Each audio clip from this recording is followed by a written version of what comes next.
Oke, Bismillahirrahmanirrahim. Assalamualaikum warahmatullahi wabarakatuh. Selamat pagi. Kita ketemu di pekan kedua ya. Pekan kedua untuk materi persamaan diferensial, untuk materi di kuliah persamaan diferensial biasa. Nah, seperti yang sudah saya janjikan di pekan lalu, di pekan 2 ini kita akan belajar terkait pertama kali yang kita pelajari tentunya persamaan diferensial biasa yang paling sederhana. Nah, persamaan diferensial biasa paling sederhana itu kategori sederhananya apa? Kategori sederhananya adalah ketika ordernya adalah order yang paling kecil. Dan kita tahu order yang paling kecil ya order 1 tentunya ya. Karena nggak ada itu ceritanya order setengah gitu ya. Karena kita tidak ngomong persamaan diferensial fraksional gitu. Jadi kita ngomongkan persamaan diferensial yang operatornya adalah bilangan bulat. Jadi persamaan diferensial yang kita obrolkan sekarang yang paling sederhana adalah persamaan diferensial biasa ordernya order 1 ya. Jadi artinya apa kalau order 1?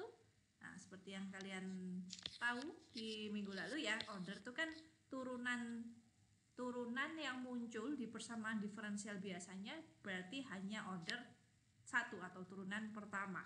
Jadi bentuk umumnya adalah PDB order 1 berbentuk secara umum fungsi terhadap peubah bebasnya, variabel bebasnya Y, dan harus ada turunan terhadap Y aksen. Kalau dia tidak ada Y aksennya berarti bukan persamaan diferensial, tapi persamaan saja biasa gitu. Karena kita membicarakan persamaan diferensial maka harus ada turunan dari fungsi tidak diketahui, dan karena kita ngomongkan order 1 maka yang tidak diketahui adalah turunan yang kita cari adalah fungsi Y, di mana persamaan diferensialnya memuat turunan fungsi Y, turunan pertama fungsi Y terhadap variabel bebasnya gitu ya. Nah, ada dua bentuk yang harus kalian tahu. Jadi bentuk yang pertama adalah sama dengan 0 gitu ya. Jadi semuanya kita bawa ke ruas sebelah kiri dan ruas kanan sama dengan 0. Kita lihat itu sebagai suatu fungsi F besar. Sedangkan ada bentuk standar. Bentuk standarnya itu kita bikin dia jadi Y aksen sama dengan fungsi dari X dan Y gitu. Ya, contohnya kalau yang ini adalah PDB order 1 implisit. Kenapa implisit? Karena dia ruas kirinya sama dengan 0. Dan sebelah kanannya kita bisa lihat ini sebagai fungsi F terhadap X, Y, dan X dan Y dan Y aksen gitu ya. Nah, kemudian untuk yang kedua ini adalah eksplisit. Kenapa eksplisit? Karena ruas kirinya dalam Y aksen, ruas kanannya dalam X dan Y. Ini juga eksplisit, ruas kirinya Y aksen, ruas kanannya adalah fungsi X. Yang ini order 2 ya. Yang ini order 2, tapi sama juga kalau order 2 implisit artinya kita bisa tuliskan kita bisa tuliskan dia Y aksen plus 9Y sama dengan E pangkat min 2XY. Jadinya tidak bisa kita tulis Y aksen, Y double aksen sama dengan ya. Kalau kita tulis begini sama dengan min 9Y plus E pangkat min 2X, ini adalah bentuknya bentuk standar gitu ya, atau bentuk order 2 tapi eksplisit. Kemudian yang ini adalah order 3. Kenapa order 3? Karena memuat turunannya sampai turunan ketiga gitu ya. Oke, jadi sebetulnya kalau kita kembalikan lagi ke materi yang pekan lalu, kalau kalian lihat lagi gitu ya, saya berikan beberapa contoh fenomena, pemodelan fenomena sederhana. Berarti yang di sini yang kita lihat sebagai order 1 adalah ini order 1, kemudian ya hanya 2 ya, pemodelan parasut dan air yang keluar dari tangki. Oke, berarti caranya menyelesaikannya gimana ya untuk PDB order 1 ini? Sebelum ke metode penyelesaian, saya harus menjelaskan dulu atau memberitahu kalian terkait jenisnya. Kenapa penting untuk mengetahui jenis PDB-nya? Karena ketika kita sudah tahu dia jenis apa, akan lebih mudah untuk mencari metode yang sesuai. Jadi setiap jenis PDB itu punya metode penyelesaian yang berbeda-beda. Jadi kalau dia linear ada metodenya sendiri, Bernoulli ada metodenya sendiri, mungkin ada metodenya sendiri gitu. Jadi ketika kita sudah tahu jenisnya, tinggal kita lihat saja, oke, berarti metodenya harus begini gitu ya. Tinggal disesuaikan saja gitu. Oke, jadi nanti kalau sudah bisa membedakan jenis PDB-nya apa, kemudian bisa menyelesaikan dengan metodenya, itu tinggal latihan saja yang banyak gitu ya, agar kita semakin memahami dan semakin nempel gitu ya. Metode ini digunakan untuk PDB jenis yang mana. Nah, jenis yang pertama PDB order 1 adalah PDB order 1 linear. Linear itu ketika PDB-nya bisa saya tuliskan secara umum bentuknya begini. Jadi Y aksen plus PX dikali Y, jadi fungsi X dikali Y sama dengan QX gitu ya, atau QX-nya ditarik ke sini, ini juga ekuivalen saja dengan bentuk implisitnya X sama dengan 0, ini juga ini juga PDB order 1 linear ya, jadi ini sama ini ekuivalen. Atau kalau bentuk eksplisitnya saya bisa punya QX min PXY gitu ya. Nah, ini juga ekuivalen. Jadi kalau bentuknya begini, maka kita sebut dia PDB order 1 linear. Jadi linear itu ketika pangkatnya dari turunan atau dari Y aksen ini pangkatnya hanya pangkat 1. Jadi kalau Y aksen, kalau ini Y aksen kuadrat plus PXY sama dengan QX. Nah, ini kita sudah tidak sebut dia linear. Kenapa linear? Kenapa tidak linear? Karena ininya sudah pangkat 2 ya. Jadi harus pangkat 1 untuk Y aksennya, baru kita sebut PDB-nya adalah PDB linear gitu ya. Kemudian pengali dengan suku Y-nya harus fungsi dari X, jadi ini nggak boleh fungsi dari X dan Y. Kemudian QX-nya juga hanya fungsi dari X, nggak boleh X dan Y ya. Oke, jadi kalau bentuknya sesuai dengan itu, maka dia disebut PDB order 1 yang linear. Kemudian meningkat sedikit ada yang kita sebut PDB order 1 Bernoulli. Jadi kalau linear tadi kan Y aksennya pangkat 1, pengali dengan Y-nya harus fungsi X, kemudian sama dengan fungsi X. Kalau Bernoulli bedanya ada ini. Y-nya dikali dengan Y pangkat N. Ya, Y-nya dikali dengan Y pangkat N. Ya, dikali dengan Y pangkat N, di mana N-nya adalah bilangan real. Jadi N-nya boleh 1/4, setengah, min setengah, min sepertiga, 0 pun boleh, 1 boleh. Nah, perhatikan bahwa ketika Y-nya sama dengan 0, ini kan sama dengan 1 ya, maka dia akan menjadi persamaan yang linear. Jadi ketika N-nya 1, ketika N-nya sama dengan 0, maka dia akan jadi persamaan linear. Ketika Y-nya sama dengan 1, maka saya akan dapat PX dikali Y sama dengan QX dikali Y gitu ya. Atau bisa saya tulis Y aksen plus PX min QX dikali Y sama dengan 0. Nah, jadi ketika N-nya sama dengan 0, dia jadi linear. Dengan QX-nya sama, PX-nya sama. Ketika N sama dengan 1, dia juga linear, tetapi kita lihatnya P-nya yang ini sekarang. Dan QX-nya sama dengan 0. Jadi ketika N-nya 1 dan 0, persamaan order 1 Bernoulli kita juga sebut sebagai persamaan yang linear gitu ya. Jadi persamaan linear ini adalah bentuk khusus dari persamaan diferensial order 1 Bernoulli. Ya. Ada metodenya sendiri, jadi nanti untuk menyelesaikan. Kemudian ada yang namanya PD order 1 homogen. Homogen itu ketika saya kalikan variabel X dan Y. Jadi kalau saya tadi punya bentuk eksplisitnya kan begini ya. Begini ya.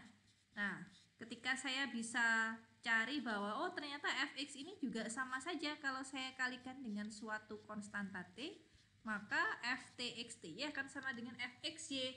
Ketika ini berlaku, maka kita sebut PDB ini adalah PDB order 1 yang homogen. Nah, ini hati-hati ya dengan istilah homogen. Jadi ini homogen ketika fungsinya kembali ke dirinya sendiri ketika dikalikan dengan suatu skalar. Nanti untuk materi selanjutnya akan ada juga istilah homogen, tetapi definisinya berbeda. Jadi ini adalah PDB order 1 homogen. Ya, jadi nanti kalau materi selanjutnya kita sebutnya PDB homogen, itu ada definisinya sendiri ya. Oke, jadi kalau untuk PDB order 1 homogen, dia disebut homogen ketika fungsinya sama dengan dirinya sendiri ketika dikalikan variabelnya kita kalikan dengan skalar t. Gitu. Jadi kita bisa sebut bahwa y per x-nya ini sama dengan y per x-nya ini selalu sama ya. Ya, kita bisa sebut y per x-nya sama dengan u gitu, yang tidak pernah berubah. Oke, next. Nah, ini adalah PDB order 1 di mana saya bisa tuliskan, saya tahu tadi apa dapatnya, y aksen sama dengan fxy gitu ya. Y aksen sama dengan fxy. Kalau fxy saya adalah bentuk pecahan m per min n, di mana n tidak sama dengan 0, maka saya bisa dapatkan persamaan diferensial bentuknya adalah m dx ditambah n dy. Nah, ini ya, jadi kalau fungsi f-nya ternyata bisa saya tuliskan sebagai m per n, maka saya bisa dapat persamaan diferensialnya bentuknya begini. Nah, bentuk ini dan ini ekivalen sebetulnya, bentuk yang ekivalen, cuman bentuk yang ini lebih enak dilihat ya, karena kita bisa lihat oh x sendiri y sendiri gitu.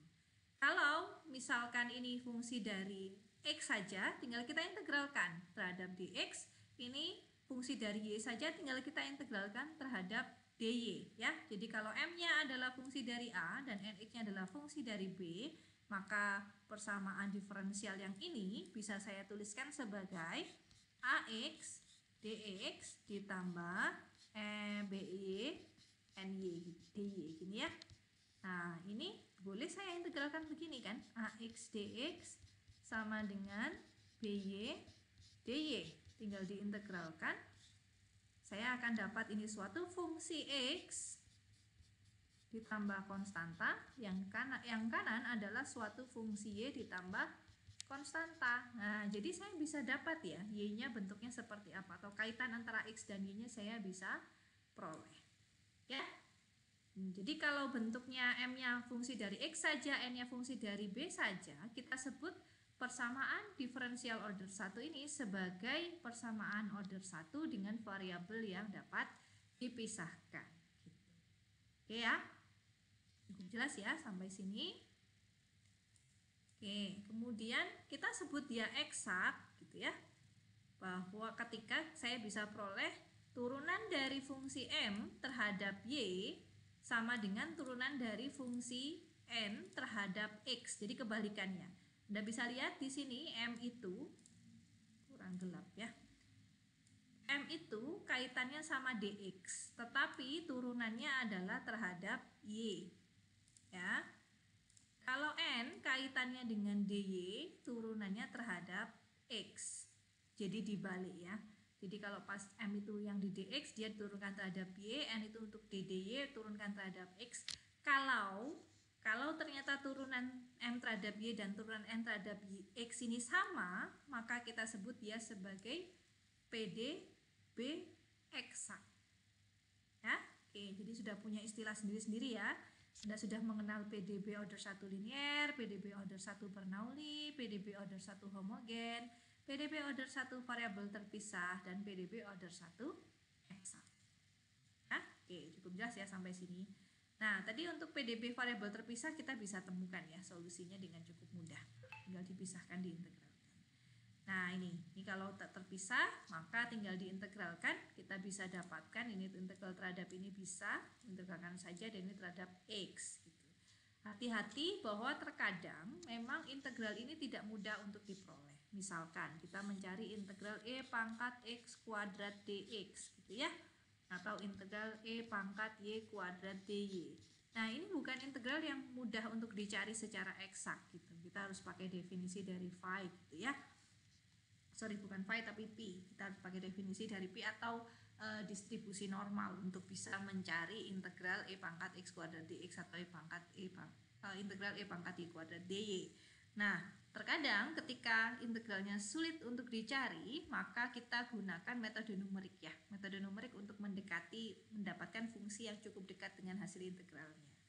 Bisa juga bentuknya itu tidak bisa dibentuk y secara eksplisit.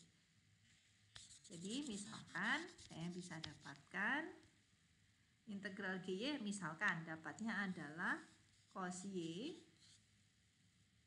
plus cos y kuadrat plus y gitu ya. Sedangkan fx-nya saya dapatkan x min 3 plus x ini. Ya. Nah, ini saya nggak bisa peroleh dia jadi Y sama dengan ya, karena Y kuadrat per Y jadi arcus cos dari X pangkat 2 min 3 plus X gitu. Dan saya nggak bisa tahu Y-nya berarti berapa gitu, saya nggak bisa dapatkan. Karena ini bentuk kuadrat, jadi ada 2Y kemungkinan, harus ada 2Y ya yang memenuhi ini, tapi tidak bisa saya bentuk dalam bentuk eksplisit. Kalau tidak bisa dibentuk dalam bentuk eksplisit, jadinya gimana? Ya tuliskan saja, berarti kaitannya antara X dengan Y-nya adalah begini. Gitu ya.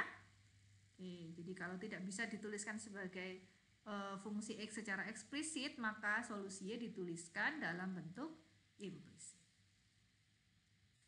Oke, jadi ini beberapa contoh soal. Nah, ini bisa diselesaikan dengan pemisahan variabel. Jadi karena saya tahu Y aksen sama dengan 1 plus Y kuadrat, maka saya bisa tuliskan 1 plus Y kuadrat, Y aksennya jangan lupa diganti menjadi DY per DX gitu ya. Sehingga DX-nya kalikan ke ruas sebelah kiri, DY-nya kali tetap di ruas sebelah kanan, sehingga yang kiri bisa saya, ruas kiri ya, bisa saya integralkan terhadap Y, yang kanan saya integralkan terhadap X, saya dapat solusinya adalah ini. Nah, step yang terkadang sering terlupakan adalah mengecek solusinya sudah betul atau enggak. Terkadang karena kita menghitung secara manual ada error perhitungan error ya, human error ya ketika melakukan perhitungan integral itu tadi. Sehingga saya sarankan ketika sudah mendapatkan solusinya, silahkan dicek kembali apakah bisa diperoleh PD-nya dari solusinya. Jadi kalau saya dapat Y-nya adalah tan X plus C, saya turunkanlah tan X plus C, saya dapat secant X, ini harusnya secant X plus C ya, secant X plus C, dimana secant kuadrat X plus C, dimana secant kuadrat sama dengan 1 plus tangan kuadrat. Jadi saya dapat tangannya adalah Y, berarti 1 plus Y kuadrat. Oh ternyata sama ya, kembali ke persamaan diferensialnya. Y aksen sama dengan 1 plus Y kuadrat. Ya, jadi sebetulnya Anda tidak perlu khawatir dengan jawaban yang sudah diperoleh. Benar nggak ya jawaban saya ini gitu ya. Kembalikan lagi ke persamaan diferensialnya. Selama solusinya memenuhi persamaan diferensialnya, maka benar solusinya itu adalah solusi dari persamaan diferensialnya gitu ya, caranya sudah benar. Tetapi ketika dilakukan pengecekan ternyata tidak memenuhi persamaan diferensialnya, nah ini ada dua kemungkinan. Bisa jadi waktu ngecek salah, ya lupa Bu turunannya tan itu apa, nah itu jadi masalah sendiri kan ya. Bisa juga ini ceknya sudah betul tetapi yang salah di proses integralnya. Bu lupa integralnya 1 per 1 plus Y kuadrat itu apa gitu ya. Nah ini saya nggak akan ulang ya, integralnya 1 per 1 plus Y kuadrat kenapa bisa arcus tangan Y Bu. Buka lagi catatan kalkulusnya terkait dengan formula integral gitu ya. Oke, kemudian contoh yang kedua adalah ini. Nah, ini kita bisa lihat, ini sebagai fungsi X sendiri, ini fungsi Y sendiri. Maka saya bisa dapat 1 per Y kuadrat, Y-nya di ruas sebelah kiri, kemudian saya bisa tuliskan X-nya di ruas sebelah kanan, saya integralkan biasa, saya bisa dapat solusi Y secara eksplisit. Jangan lupa untuk dilakukan pengecekan, karena Y kita adalah U per V, maka saya turunkan Y aksennya adalah U aksen V min V aksen U per V kuadrat ya. Kita dapatkan, oh ternyata betul ya aksennya sama dengan X plus 1 E pangkat min X Y kuadrat gitu ya. Mudah ya, sampai sini masih mudah. Nah ini untuk PD order 1 homogen. Kenapa sih kita harus tahu dia homogen atau enggak? Karena kalau PD nya homogen bisa jadi awalnya kelihatannya tidak bisa dipisahkan, tetapi setelah kita lakukan transformasi di mana kita gunakan Y per X sama dengan U yang ekuivalen dengan Y sama dengan U dikali X, kita bisa gunakan yang ini sehingga saya bisa lakukan pemisahan variabel gitu. Nah jadi kenapa PDB order 1 homogen ini perlu untuk kenapa bisa dicari solusinya juga dengan metode pemisahan variabel, tetapi kita lakukan transformasi dulu ya dengan menggunakan Y per X sama dengan U gitu. Nah ini contohnya. Ini sebetulnya tidak bisa dipisahkan langsung ya variabelnya. Saya nggak bisa misahkan Y sebelah kiri, X sebelah kanan. Ya, saya dapatnya ini. Nah, caranya untuk bisa menyelesaikan ini dengan ternyata tapi ini adalah PDB homogen. Dari mana saya tahu PDB-nya homogen? Kita bisa tahu begini ya. Min X kuadrat per 2XY ini. Nah, ini adalah fxy-nya. Kalau saya coba untuk TX TY, maka saya bisa dapat TY kuadrat min TX kuadrat per 2 TX TY, di mana sama saja dengan Y kuadrat per X kuadrat 2XY. Yang ini sama dengan FXY ya. Nah, artinya FTX TY sama dengan FXY. Maka ini adalah PDB homogen. Kalau homogen, kita bisa misalkan Y-nya adalah U kali X. Kemudian U kali X, kemudian saya bisa gunakan ini ya. Jadi sekarang kita gantikan PD-nya ini dalam U gitu. Y aksennya adalah U plus X U aksen. Y-nya adalah U dikali X, Y-nya adalah U dikali X. Jadi saya dapat ini U, ini seper U, ini seper 2U, ini ya. Gitu. Ini sama dengan itu. Kemudian saya bisa dapatkan X U aksen sama dengan min U kuadrat plus 1 per 2U. Nah, ini bisa terlihat jelas bahwa terpisah sudah variabelnya ya. Jadi U bisa saya pindah ke ruas kiri, X saya pindah ke ruas kanan, saya bisa dapatkan formula ini. Integralkan seperti biasa, kemudian kita bisa dapatkan X kuadrat plus Y kuadrat sama dengan X plus C. Ya. Nah, ini salah satu bentuk yang saya sebut tadi tidak bisa dituliskan secara eksplisit. Saya tidak bisa menemukan Y sama dengan. Ya, bisa sih sebetulnya kalau kita otak-atik begini ya, X kuadrat plus minus akar. Ini juga sama. Jadi bisa dituliskan solusinya dalam bentuk Y sama dengan plus minus akar X C min X kuadrat, atau dituliskan dalam bentuk ini saja juga sudah betul gitu ya. Solusinya bentuknya begini. Tapi lebih bagus kalau dituliskan dalam begini gitu ya. Nah, ini kalian bisa lihat bahwa persamaan ini adalah persamaan lingkaran. Pusatnya adalah C1 per 2,0, jari-jarinya adalah C1 per 2. Kalau kita coba C1-nya, kalau C1-nya yang 3, itu lingkarannya jadi yang warna hitam ini ya. Jadi pusatnya di 1,5,0, jari-jarinya 1,5. Kalau C-nya 2, saya dapat lingkaran yang warna merah hati ini.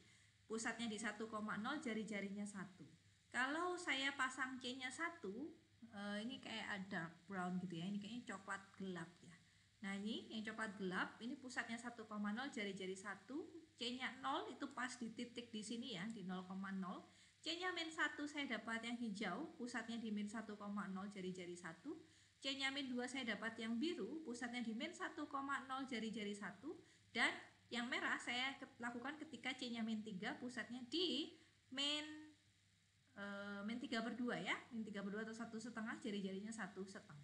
Jadi ini semua adalah keluarga kurva yang merupakan solusi dari persamaan diferensial tersebut. Ya, oke. Dan soal ini bisa dicoba agar bisa lebih paham bagaimana caranya menyelesaikan persamaan diferensial order 1. Ini bentuk standarnya ya, jadi biar lebih paham. Kemudian tentukan mana yang linear, mana yang enggak gitu ya. Jadi ini sebenarnya cukup dilihat saja yang nomor 4 ini atau enggak. Cocok enggak bentuknya dengan Y aksen plus PX Y sama dengan QX. Nah, ini sama enggak dengan itu gitu ya. Kemudian yang kelima, tentukan PDB order 1 berikut homogen atau tidak. Tidak, berarti harus dicek apakah FXY sama dengan FTX-TY gitu ya. Kemudian ini variabel terpisah, belum saya minta untuk mencari solusi ya. Yang nomor 6, ini eksak atau tidak dicek saja. Baru yang nomor 9 itu silahkan dicari solusinya yang memenuhi. Keluarga kurvanya dicari yang memenuhi PDB order 1 variabel terpisah tersebut.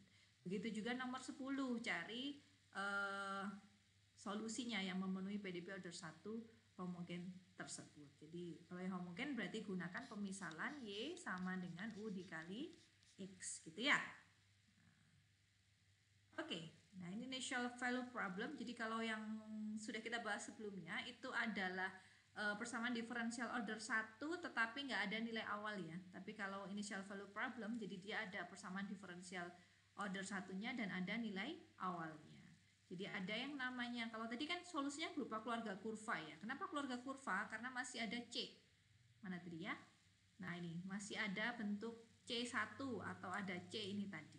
Kalau kita punya syarat awal, di mana syarat awalnya adalah YX0, Y0, maka kita akan punya solusinya bukan lagi solusi umum, tetapi solusi khusus. Jadi nggak ada C sudah, C-nya harus diganti dengan sesuatu fungsi dari Y0-nya. Ya. Nah, ini ada beberapa tipe. Ketika initial value problem itu ada beberapa kemungkinan. Bisa nggak punya solusi, bisa punya memiliki tepat satu solusi, atau memiliki tak hingga solusi. Ya. Nah, contohnya, jadi kalau nilai per PD-nya begini, nilai awalnya begini, ini nggak ada solusinya. Kenapa? Karena ya nggak ada yang memenuhi gitu ya, kecuali YX sama dengan 0. Tetapi YX sama dengan 0 memenuhi persamaan diferensialnya, tapi nggak cocok sama persamaan atau syarat awalnya. Y0-nya nggak 1, tapi 0. Artinya nggak konsisten antara PDB dan nilai awal ya, sehingga initial value problem ini tidak memiliki solusi. Yang ini tepat punya satu solusi. Jadi ketika saya turunkan, saya dapat Y aksennya 2X, saya substitusikan X-nya 0 ke sini, saya dapat Y0-nya adalah 1. Cocok ya. Kemungkinan ketiga ada tak hingga solusi. Nah, kenapa ini? Jadi ini kalau saya substitusikan ke sini, dia akan memenuhi persamaan diferensialnya. Ketika X-nya saya pasang 0, maka saya dapat Y0-nya sama dengan 1. Dan itu berlaku untuk C berapapun, C bilangan real. Jadi ada tak hingga solusi. Nah, kita nggak mau cari yang tak hingga solusi ya. Untuk initial value problem, kita maunya adalah yang tepat satu solusi. Artinya solusinya eksis dan unik, tunggal gitu ya. Sehingga ada yang namanya teorema untuk menjamin eksistensi solusi dari initial value problem. Asalkan fungsi fxy yang di sebelah ruas kanan ini, jadi ini bentuknya bentuk eksplisit ya. Jadi ketika fungsi fx-nya itu terbatas oleh suatu bilangan k, maka kita bisa jamin dia akan punya minimal satu solusi. Jadi solusinya eksis gitu ya, minimal satu. Kalau berarti bisa lebih dari satu ya Bu? Bisa. Kalau dia hanya terbatas fxy-nya absolutnya terbatas oleh k, dia masih bisa ada tak hingga solusi ya. Tapi kita bisa jamin dia pasti ada solusi. Cuman saya nggak tahu jumlah solusinya berapa. Nah, bagaimana untuk menjamin ketunggalan? Ketunggalan itu terjadi ketika selain fungsinya itu terbatas, maka turunan fungsi terhadap Y juga terbatas. Gitu. Turunan fungsi fxy terhadap fungsi yang tidak diketahui yaitu Y itu, atau fungsi yang dicari ya, yaitu Y itu juga terbatas. Maka kalau dua syarat ini terpenuhi, kita bisa jamin bahwa Y aksen ya. Y aksen sama dengan fxy ini memiliki, dimana syarat awalnya adalah begini ya, x0-nya begini. Ini initial value problem ini memiliki satu solusi yang unik. Jadi punya solusi dan solusinya tunggal, artinya punya solusi yang unik gitu ya. Nah, selain pakai aturan yang kaku ini yang cukup ketat ya, artinya harus memenuhi dua aturan ini. Dua aturan ini itu bisa kita sederhanakan menjadi kondisi Lipschitz namanya. Ketika ini fxy min fxy 1 kurang dari M dikali Y2 min Y1, dimana M itu adalah batas atas tadi ya, batas atas yang di sini sama jadi M-nya ya. Nah, ini menjamin bahwa solusinya initial value problem tadi itu tunggal tetapi syarat cukup ya, jadi hanya menjamin ketunggalan solusi secara lemah. Oke, ini saya lewat aja lah. Ini bisa dibaca ya kalau yang suka membuktikan begitu. Oke. Nah, kita nanti banyaknya bukan di initial value problem tetapi di metodenya ya. Nah, oke, jadi selanjutnya adalah terkait metode untuk menyelesaikan PDB order 1 eksak. Untuk PDB order 1 eksak akan saya lanjutkan di video pembelajaran yang kedua ya.